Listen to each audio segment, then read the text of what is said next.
வணக்கம். தரமைந்து புலமைப்பரிசில் பரீட்சை கற்பிக்கின்ற ஆசிரியர் பெற்றோர்களுடன் சில பல விடயங்களை பற்றி கதைப்பதற்காக இன்றைய நேரத்தை பயன்படுத்துகின்றேன். இதில் பல மாணவர்கள் இந்த குரூப்பில் இருந்த போதிலும் இந்த கருத்து பரிமாற்றத்தில் கலந்து கொள்கிற எண்ணிக்கை மிக குறைவாக இருப்பதற்கு காரணமாக இருக்கக்கூடியது அவர்களுடைய அக்கறையாக இருக்கலாம். ஆனா அக்கறை உள்ள ஓரிருவரே எங்களுக்கு போதுமானது. காரணம் என்னென்றால் எல்லாரும் எல்லாமும் செய்ய முடியாது. சிலர் தான் சிலதை செய்வார்கள், பலர் வேடிக்கை பார்த்து கொண்டிருப்பார்கள். அந்த கருத்தை அடிப்படையாக கொண்டு நான் என்னுடைய கற்பித்தல் முயற்சியில பிள்ளைகளை மிகச் சரியாகத்தான் வழிநடத்தி கொண்டிருக்கிறேன். இன்னும் சிறப்பாக என்னால முடிந்தளவிலே அவர்களை வழிநடத்தக்கூடிய மார்க்கங்களை அறிவதிலே முயற்சியிலே ஈடுபட்டிருக்கிறேன். இந்த வகையில கடந்த வருடங்களில் எல்லாம் முந்தி வகுப்பறை கற்பித்தலாக இருந்தது. பிறகு ஆன்லைனூடாக சூம் வகுப்புகள். இப்பொழுது அதையே நான் இலவச சூம் வகுப்புகளாக கிழமை நாட்களிலும் சனி ஞாயிறில், அதாவது கட்டணம், சிறு கட்டணம், கட்டணம் என்றால் முழுவதற்கும் பரீட்சை காலம் வரைக்கான கட்டணமாக 6000 ரூபாய் அறவிட்டுக் கொண்டு வகுப்புகள் நடத்தி கொண்டிருக்கின்றேன். ஆனா இந்த முழுவதுமான கட்டணம் எப்பவும் 6000 இருக்க முடியாது, மாதாந்த கட்டணம் அல்ல என்பதை நிச்சயமாக தெரிந்து கொள்ளுங்கள். இந்த பரீட்சை இப்ப ஒரு அசமந்த போக்கிலே இருக்கிறது. காரணம் என்னென்றால் கடந்த வருடத்துல 2024 நடந்த பரீட்சை பெறுபேறுகள் இன்னுமே வெளியாகவில்லை. அதாவது 4வது மாதம் நடந்து கொண்டிருக்கின்றது. 4 மாதமாகியும் பரீட்சை பெறுபேறுகள் வெளியாக இல்லை என்பது அந்த பிள்ளைகளுக்கு ஒரு பெரிய இடர்பாட, ஒரு மன விரக்தியை உண்டு பண்ணி இருக்கிறது. அந்த விரக்தியின் தாக்கம்தான் அடுத்த வருடம் பரீட்சை நடைபெறாது என்ற வதந்திகளுக்கும் ஊன்றுகோலாக இருக்கின்றது. ஆனால் நிச்சயமாக பரீட்சை நடக்கும். காரணம் என்னென்றால் இந்த பரீட்சை இன்று நேற்று ஆரம்பித்ததல்ல, 1948ஆம் ஆண்டிலே இருந்தே நடந்து கொண்டிருக்கிறது. அதாவது 75க்கு முதல் இந்த பரீட்சை நடக்கிறது ஒருவருக்கும் தெரியாது. தானாக நடந்து, தானாக பெறுபேறு வந்து, தானாக திறமையானவர்களுக்கு சலுகைகள் வழங்கப்பட்டது. 75க்கு பின்புதான் இந்த நுண்ணறிவு என்ற விடயம் வந்த பிறகு அது ஒரு போட்டி பரீட்சையாக, கௌரவ பரீட்சையாக போய் இப்ப எல்லாருக்குமே அதை பற்றி தெரிந்து இந்த நிலைப்பாடு படி இருக்கின்றது. அப்ப இந்த பரீட்சை 1948 இருந்து நடக்கின்றபடியால் பல உயர் பதவிகள்ல இருக்கிறவர்கள் இந்த பரீட்சையால தான் பின்தங்கிய கிராமங்கள்ல வறுமை கோட்டுக்கு கீழே வாழ்ந்தவர்கள் எல்லாம் ஏதோ உதவியை பெற்று இன்று உயர் இடங்கள்ல இருக்கக்கூடியதாக இருக்கின்றது. அது ஒரு வரப்பிரசாதம். இலங்கையை பொறுத்தவரையில நாங்கள் கல்வி, மருத்துவம் போன்றது இலவசமாக இருக்கின்றது. ஒரு பெரிய சிறப்பான சேவையை கருத வேண்டும். ஏனென்றால் மத்திய நாடுகளில் சில இடங்களில் கல்விக்கு பணம் சேர்த்துத்தான் கற்க வேண்டும். மருத்துவமும் பணம் செலவழித்துத்தான் மருத்துவ உதவியும் செய்யணும். இங்கேயும் பணம் கட்டி படிக்கிறது மருத்துவ உதவி, அது வேற விஷயம். ஆனா யதார்த்தமா எல்லாருக்குமே கிடைக்கக்கூடிய சேவை கிடைக்கிறது மிக சிறப்பானது. அந்த வகையில இந்த 48ஆம் ஆண்டில இருந்து ஆரம்பிக்கப்பட்ட 5ஆம் ஆண்டு புலமை பரிசில் பரீட்சை எந்த காரணம் கொண்டும் நிறுத்தப்பட போவது இல்லை. ஆனா வதந்திகள் பல வகையா இருக்குது. தந்தியை விட வதந்தி தான் பவரானது. வதந்தியை எல்லாரும் நம்புவார்கள் கூட. அப்படி இருந்தால் அது சரி. இப்ப நாங்க பரீட்சைக்கு நான் கற்பிக்கின்றேன். முந்தையெல்லாம் மாணவர்கள், அதாவது இந்த குரூப்ல 200 பேர் இருந்தாலும் இப்ப இந்த குரூப்ல சம்பந்தப்பட்டு கொண்டிருக்கிறது ஒரு 30-40 பேர் தான். மிகுதியாக்கள் எல்லாம் ஏதோ ஒரு வெறுப்பு நிலையில, மன விரக்தி நிலையில படிப்பே வேண்டாம் என்ற நிலையில இருக்கிறார்கள். அதை பற்றி எனக்கு மேலதிகமாக எனக்கு அதை பற்றி ஒன்றும் சொல்வதற்கு கருத்தில்லை. ஆனா என்னை பொறுத்தவரையில கற்பிக்கிறதே ஒரு பொழுதுபோக்கோ அல்லது அதாவது ஒரு கடினமான காரியம் அல்ல, என்ன விரும்பி செய்கிற செயல். அப்ப நான் இந்த செயலை செய்து கொண்டுதான் இருப்பேன். நீங்க கற்றா என்ன கற்காட்டி என்ன, நான் ஏதோ எழுதுவேன், பேப்பரை செய்வேன், பேப்பர் எழுதுவேன் அல்லது புத்தகங்களுக்கு எழுதுவேன், ஏதோ ஒன்று செய்து கொண்டுதான் இருப்பேன். என்ன நான் எந்த நேரமும் தொழிற்பட வைத்துக் கொண்டிருக்க வேணும், எந்த மனநிலைக்கு உற்சாகமா இருக்க வேணும். அப்ப நான் செய்து கொண்டுதான் இருப்பேன். ஆனா இந்த தரமைந்து புலமை பரிசில் பரீட்சைக்கு படிக்கிற நுண்ணறிவு விடயங்கள் இந்த பிள்ளைகளை ஒரு ஆளுமை உள்ளவர்களாக மாற்றும். இது 5ஆம் ஆண்டுக்கு மட்டுமல்ல, காபோதா உயர்தர பரீட்சையில கூடி, அதாவது பரீட்சை மத்திய பாடங்கள்ல நிறைய புள்ளி பெற்றாலும் அந்த அதிலே இருக்கிற நுண்ணறிவு பரீட்சையில நிறைய புள்ளிகள் எடுக்காவிட்டால், அதாவது 50 புள்ளிகளுக்கு மேல் எடுக்காவிட்டால் அவர்கள் பல்கலைக்கழகம் கூடி தெரிவு செய்ய முடியாத அளவில் நிலைப்பாட்டில் இருப்பார்கள். சர்க்கோ கூட இருக்கலாம். ஆனால் இந்த அந்த போட்டி பரீட்சையில வருகின்ற, அதாவது காபோதா உயர்தர பரீட்சையில வருகிற நுண்ணறிவு சார்ந்த பொது போட்டி பரீட்சையில 50 புள்ளிகளுக்கு மேல பெற்றிருக்கணும். அப்ப அந்த அறிவை பெறுவதற்கு இப்ப இருந்தே இந்த பிள்ளைகளுக்கு ஒரு நுண்ணறிவு ஆழமா பதிகிறது. இது நல்லதொரு கருத்து. அந்த வகையில இந்த பரீட்சையை நாங்கள் உதாசீனம் செய்யக்கூடாது, கற்காம இருக்கக்கூடாது என்பதை மட்டும்தான் நான் கூறிக்கொள்கிறேன். ஏனென்றால் இப்ப நான் சொல்றேனே, அதாவது 100 பேர் வகுப்புக்கு வந்து இடமே இல்லாமல் இருக்கிற இடத்துல இப்ப 30-40 பேர் தான் வகுப்புல பங்கு பெற்றுகிறார்கள். அதற்காக நான் வகுப்பை நிறுத்த மாட்டேன். என்னுடைய அதாவது எந்த நிலப்பாடு உங்களுக்கு சொல்லி போட்டு நான் கற்பிக்கிறதான் விருப்பமான செயல். அப்ப என்னுடைய விருப்பமான செயலை நான் செய்து கொண்டுதான் இருப்பேன். அப்ப நீங்க பிள்ளைகளை அனுப்புறது அனுப்பாதது உங்களை பொறுத்தது. வந்தா படிப்பிப்பேன், வராட்டி ஏதோ ஒரு 2-3 பிள்ளை என்றாலும் வருந்தானே, அந்த பிள்ளை காணும். எனக்கு ஒரு பிள்ளை படித்தாலும் காணும். உற்சாகமாக ஆர்வமுள்ள பிள்ளை படித்தால் எனக்கு திருப்திகரமாக இருக்கும். இப்ப நான் கூற வந்தது என்னென்றால், இப்போ உள்ள கற்பித்தல் முறையில நான் என்ன செய்தேன் என்றால், நான் இந்த என்னுடைய யூடியூப் சேனல் ஒன்று இருக்கின்றது, இந்த பேர்ல ஓபன் பண்ணி அதுல நான் கற்பிக்கிற இந்த முதல்ல உண்மையிலேயே நான் இந்த ஆன்லைனுக்கு வந்த பிறகு, சூமில கற்பிக்க தொடங்கின பிறகு முதல் வாய்ஸ் மெசேஜாக கற்பிக்கிற விடயங்களை தகவலை அனுப்பினான். அதை விட இது கொஞ்சம் நல்லா இருக்குது என்று சொல்லிட்டு, அதாவது சூம் பாப்பில கற்பித்தல்களை ஸ்கிரீன் ரெக்கார்ட் பண்ணி அதை நான் என்னுடைய யூடியூப் சேனல் ஒன்று ஓப்பன் பண்ணி அதில் போட்டு கொண்டிருந்தேன். அதை நிறைய பேர் பார்க்கிறார்கள். அது பயனுள்ளதாக இருப்பதால அதில் நான் போட்டுக் கொண்டிருந்தேன். இப்போ அதில் கிட்டத்தட்ட 1700 கல்வி சம்பந்தமாக இந்த 5ஆம் ஆண்டு என்னால் தயாரிக்கப்பட்ட பயிற்சித்தாள்களை ஆதாரமாக வைத்துத்தான் நான் அந்த யூடியூப்ல போடுறது, அதாவது காணொலிகள் போடுறது. நான் தரம் 2க்கு, தரம் 3க்கு, தரம் 4க்கு, தரம் 5க்கு 4 பயிற்சிகள் செய்திருக்கிறேன். அப்ப இந்த பயிற்சிகளும் செய்ய செய்ய அவ்வப்போதும் அந்த வினாக்களை இலகு வழியில விடகான்ற விளக்கங்களை அந்த சேனல்ல போட்டு கொண்டிருந்தேன்.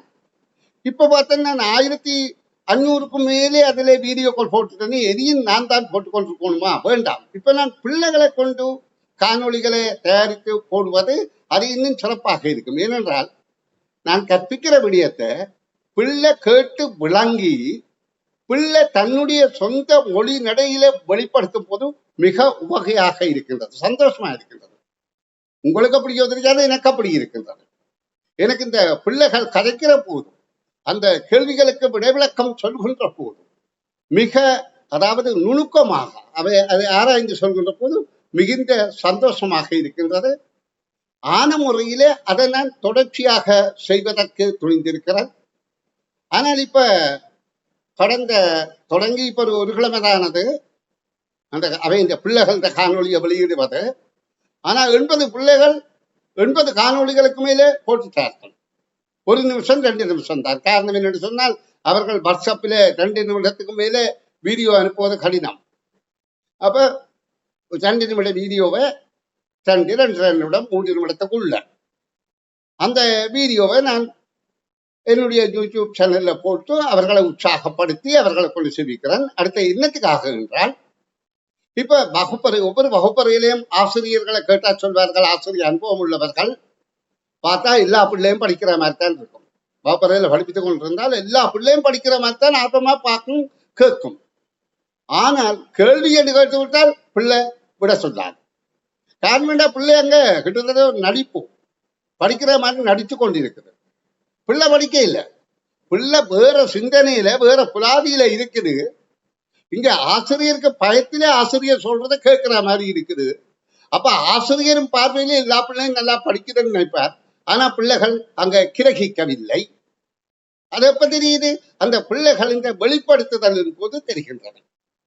அப்ப நான் இப்ப என்ன செய்கிறேன், நான் கற்பிக்கிறத பிள்ளைகள் விளங்கியதை காணொலிகளாக வழங்கும் போது சொன்ன பிறகு நான் கற்பிப்பதை அதை உன்னிப்பாக கேட்கணும். ஏன் தாங்களும் அந்த காணொலியை தயாரிக்கணும். அப்ப கேள்வி நல்லா விளங்கி இருந்தா தானே தாங்க வெளிப்படுத்த முடியும். அப்போ உன்னிப்பாக கேட்கிறார்கள், உன்னிப்பாக கேட்டு கிரகிக்கிறார்கள், அதாவது விளங்கிக் கொள்கிறார்கள், பிறகு வெளிப்படுத்துகிறார்கள், பரீட்சையில எழுதி வெளிப்படுத்துவார்கள், இங்க பேச்சால பேசி வெளிப்படுத்துகிறார்கள்.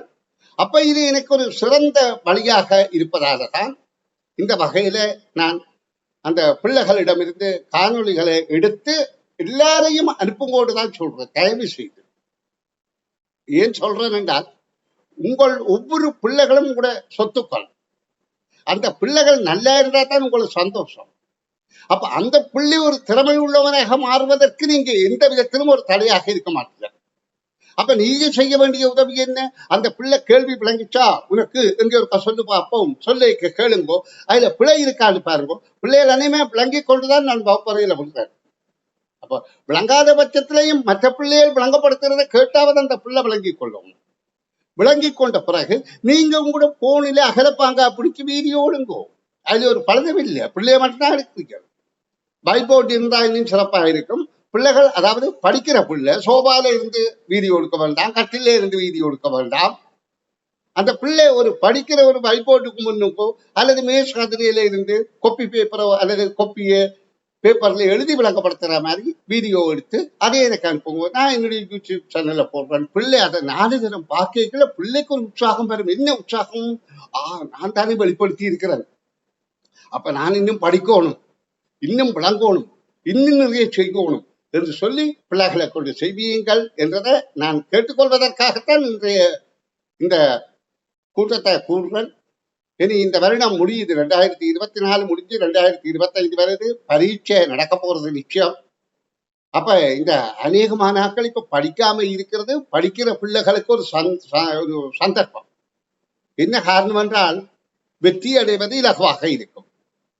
கன பேர் படிக்காம இருக்கலாம், இருக்கிறத இந்த முயற்சி உள்ள பிள்ளைகள் சந்தோஷமாக ஏற்றுக்கொள்வோம். காரணம் என்னென்று சொன்னால், அவர்கள் சோம்பல்தனத்தால அந்த அவநம்பிக்கையால ஏதோ பரீட்சை செய்வதற்கு படிப்பது ஏதோ ஒரு வீண்விரியமாகின்ற செயலாக நினைத்து கற்காம இருக்கிறார்கள், விரக்தி போக்குல இருக்கிறார்கள். அது விரக்தி அடைய வேண்டியது செய்த பிள்ளைகள். அந்த பிள்ளைகள் அதை கவனிக்காம தங்கட பாட்டில் அடுத்த வகுப்புகளுக்கு தயாராகி கொண்டிருக்கு. இப்ப செய்ய போற பிள்ளைகள் இப்படி இருக்கிறது விசனத்துக்குரிய விஷயம் என்பதை புரிந்து கொள்ளுங்கள். அப்ப நான் சொல்றேன் என்றால், கண்டிப்பாக நீங்க கற்பிக்கிற விடயங்களை காணொலிகளாக எடுத்து எனக்கு அனுப்புங்க. அதுல ஆகவும் தரம் இல்லாம இருந்தால் நான் அதை அப்லோட் பண்ண மாட்டேன். மற்றபடி எப்படியாக இருந்தாலும் அந்த பிள்ளைகளை உற்சாகப்படுத்துவதற்காக அதை திரும்ப திரும்ப நான் பதிவேற்றம் செய்து கொண்டிருப்பேன். அப்ப இந்த சேவை சிறப்பாக நடக்கிறதுக்கு உங்களிடமிருந்து நான் தொடர்ச்சியாக உதவிகளை எதிர்பார்க்கிறேன். என்ன உதவி? இந்த ஒன்றுதான். நீங்க காணொலி எடுத்து அனுப்புங்க, வேறு ஒன்றும் வேண்டாம். ஏன்னா காசு பணம் வேண்டாம். நீங்க உங்களோட பிள்ளைகளை கேள்விகளை விளங்கி விடையளிக்க பண்ணி காணொலி எடுத்து அனுப்புங்க. நான் அதை என்னுடைய யூடியூப் சேனல்ல போடுறேன். அதை பார்த்து பிள்ளை மகிழ்ச்சி அடைந்தால் அது போதுமானது என்றதை குறிக்கொள்றேன். இந்த நுண்ணறிவு பயிற்சியில வர வினாக்கள் பிள்ளைகளுக்கு புரிகிற விதத்தில் நான் சொல்லிக் கொடுக்கிறேன். ஆனால் உண்மையை சொல்லணும், என்னை விட பிள்ளைகள் சிறப்பா அந்த திருப்பி காணொலி செய்து அனுப்புறாங்க. உண்மை, பொய்யை சொல்லி இல்லை. அதாவது நான் எப்படி சொல்லிக் கொடுப்பேனோ அதை விட இன்னும் சிறப்பாக அவர்கள் நுணுக்கமாக காணொலி செய்து அனுப்புகிறார்கள். அது மிகுந்த சந்தோஷமாக இருக்கின்றது. அது எதை காட்டுது என்று சொன்னா, அவை நல்ல ஆளுமை உள்ளவர்களாக எதிர்காலத்தில் வரப்போகிறார்கள் என்பதை இப்பவே வெளிப்படுத்துகிறார்கள் என்பதை நான் உங்களுக்கு சொல்லி வைக்க விரும்புகிறேன். மற்றது, இப்ப நான் இந்த ஒவ்வொரு வீடியோவாக அவையவைக்கு அனுப்பி கொண்டிருந்தான், குரூப்புக்கு அனுப்பினான். அது ஒரு பெரிய இடையூறான செயலாக இருப்பதாலே இப்ப அதை நிறுத்தி போட்டேன். அப்படியே யூடியூப் சேனல்ல போடுவேன், அதை நீங்க பார்த்துக் கொள்ளுங்க. அப்ப யூடியூப் சேனல்ல நீங்கள் ஒவ்வொரு வீடியோவையும் பார்த்த அடுத்து உங்களுக்கு அது தெரியும். அது காட்ட வேணுமா இருந்தா யூடியூப் சேனல் தான் காட்டணும், கூகுள் நிறுவனம் அது காட்டணுமா இருந்தா நீங்க பார்த்ததுக்கு லைக் பண்ணுங்க. லைக் பண்ணினா தான் அது உங்களுக்கு காட்டும். இது உங்களுக்கு புரிந்திருக்கணும். லைக் பண்ற மண்கட்டியால மண்கொத்துற வேலை இல்லை, சும்மா அதுல ஒரு கிளிக் பண்ணி விடுறது, அதாவது லைக் பண்ணி விடுறது. அதாவது நீங்க அதை விரும்பினார் அப்பதான் உங்களுக்கு திரும்ப அதை காட்டும் என்றதை நான் உங்களுக்கு கூறிக்கொள்றேன். மற்ற இதுல வேறு ஒன்று நான் கதைக்கிறதுக்கு இல்லை. மற்ற இப்ப நான் வாரக்கிழமையில இருந்து இப்ப இந்த திங்கள் அடுத்த கிழமை முழுக்க அதிகாலை வகுப்பு 5:30 மணிக்கு நடத்துவேன். பாடசாலை ஆரம்பித்த பிறகு வளமை போல 5ல இருந்து 5:30 வரைக்கும் தான் இலவச சூம் வகுப்புகளை நடத்துவேன். சனி ஞாயிறு வகுப்பு 1 மணியிலிருந்து 2 மணி வரையில் நடத்துவேன். அதுல நீங்க கலந்து சிறப்பிக்கணும் என்று கூறிக்கொண்டு நான் இனி மேலதிகமாக இதில் ஒன்றும் சொல்வதற்கில்லை. ஆனா உங்களோட ஒத்துழைப்புத்தான் உங்கள் பிள்ளைகள் வெற்றி அடைவதற்கு ஊன்றுகோலாக அமையும் என கூறிக்கொண்டு என்னுடைய சிற்றுரையை முடிக்கிறேன். நீங்கள் ஏதும் கேட்க இருப்பீர்களாயிருந்தால் தாராளமாக கேட்கலாம். அதற்கு நான் இப்ப வாய்ஸை மியூட் பண்ணி இருக்கிறேன். நான் இப்ப உங்களுக்கு அந்த நீங்க கதைக்கக்கூடிய அளவுக்கு வாய்ஸ் இருந்தா தான் நீங்க கதைக்கக்கூடியதாக இருக்கும். சரி, இப்ப கதைக்கலாம். உங்களுக்கு எது கேட்க வேண்டி இருந்தால் தாராளமாக கேட்கலாம். இப்பொழுது மொத்தம் 13 பேர் தான் பங்கு பற்றி இருக்கிறீர்கள். வாழ்த்துக்கள். நல்லா ஏதாவது கேட்க இருந்தா கேளுங்க.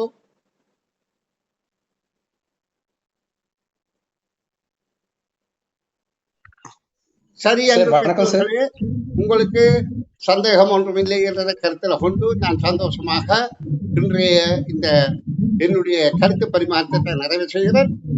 இனி தொடர்ச்சியாக கற்போம், முயற்சிகளை ஆழ்த்துவோம் என கூறி உங்களிடமிருந்து விடைபெறுகிறேன். பாய் பாய். வணக்கம் சார். சொல்லுங்க சொல்லுங்க. இந்த நுண்ணறிவு புக் அனுப்புறேன்னு சொல்லியிருந்தீங்க தானே சார்? விளங்க இல்ல? நுண்ணறிவு புக்கு நீங்கள் கடையிலே வாங்குவோமா? கடையில வாங்க முடியாத பட்சத்துல அதுக்குரிய காசு 1000 ரூபாய், அந்த பயிற்சித்தாளுக்குரிய காசு. அதை நீங்க என்ன கேட்டா நான் அக்கவுண்ட் நம்பரை தருவேன். நீங்கள் அதுல 1000 ரூபாவை போட்டால் நீங்க போஸ்டல் செலுத்த தேவையில்லை. அது அனுப்புறதுக்கு 200 ரூபாய் ஸ்டாம்ப் போட்டோனும் நான் அதை ஒட்டி அனுப்பி வைப்பேன்.